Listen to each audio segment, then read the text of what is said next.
Hello guys. അപ്പൊ നമ്മൾ ഇന്നലത്തെ കറക്കൊക്കെ കഴിഞ്ഞ് രാവിലെ ഒന്ന് ഉറങ്ങി എണീറ്റ് നമ്മൾ ഇന്ന് വീണ്ടും ഡൽഹി തെണ്ടാൻ വേണ്ടിയിട്ട് പോവാണ്. ഇന്ന് നമ്മൾ ഏതൊക്കെ ഭാഗത്തേക്കാണ് പോകുന്നതെന്ന് നമ്മൾ ചിന്തിച്ചുകൊണ്ടിരിക്കുന്നതേ ഉള്ളൂ. ആദ്യം തന്നെ ഒരു ചായയും കുടിച്ചിട്ട് നേരെ നമ്മൾ ബ്രേക്ക്ഫാസ്റ്റ് കഴിക്കാൻ വേണ്ടിയിട്ടാണ് പോയത്. അവിടുന്ന് ട്രെയിനിൽ കയറി ഇവിടെ വന്ന് ഇറങ്ങിയത് മുതൽ നല്ല രീതിയിൽ ഫുഡ് കഴിച്ചിട്ടില്ല എന്നുള്ളതാണ് സത്യം. എന്തായാലും ഒരു കേരള റെസ്റ്റോറൻറ്റ് തപ്പി പിടിച്ച് അവിടെ നിന്നാക്കി ഇന്നത്തെ നമ്മുടെ ബ്രേക്ക്ഫാസ്റ്റും കഴിഞ്ഞിട്ട് പിന്നെ നമുക്ക് അടുത്ത കറക്കത്തിനെ കുറിച്ച് പ്ലാൻ ചെയ്യാലോ. ഇവിടെ ഇഡലിയിലൂടെയൊക്കെ കിട്ടുന്ന സാമ്പാർ കണ്ടപ്പോഴാണ് കേട്ടോ നമ്മുടെ നാട്ടിലെ സാമ്പാറിന്റെ ശരിക്കുള്ള മഹത്വത്തെ പറ്റി എനിക്ക് മനസ്സിലായത്. അങ്ങനെ നമ്മളൊരു ഓട്ടോയും പിടിച്ചിട്ട് നേരെ പോയത് സരോജിനി മാർക്കറ്റിലേക്കാണ്. അവിടെ എത്തിയതും അയ്യോ എൻ്റെ മോനെ, എന്തൊക്കെ സാധനങ്ങളാ!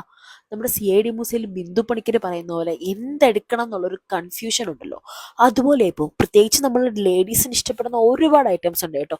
വള, മാല, കമ്മല്, എന്തൊക്കെ വേണം, വെറൈറ്റീസ് ഒരുപാടുണ്ട് കേട്ടോ. അത്യാവശ്യം നല്ല രീതിയിൽ ബാർഗെയിൻ ചെയ്താൽ നമുക്കൊരു അടിപൊളി ഷോപ്പിംഗ് ചെയ്യാൻ പറ്റുന്ന സൂപ്പർ സ്പേസ് ആണ് കേട്ടോ. പണ്ടേ ഷോപ്പിംഗ് എന്ന് പറഞ്ഞാൽ എനിക്കൊരു തരം പ്രാന്തായതുകൊണ്ട് തന്നെ അത്യാവശ്യം കയ്യിൽ കിട്ടിയ കുറേ സാധനങ്ങൾ ഞാൻ വാങ്ങിച്ചു കൂട്ടിയിട്ടുണ്ട്.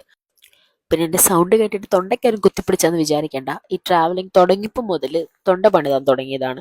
പിന്നെ അങ്ങനെ നല്ലൊരു ഫുഡും കഴിച്ചിട്ട് നേരെ റൂമിലേക്ക് പോയിട്ട് ഇന്നത്തെ കറക്കം അവിടെ അവസാനിപ്പിക്കും. അപ്പം അത്രയുള്ളൂ. ടാറ്റാ.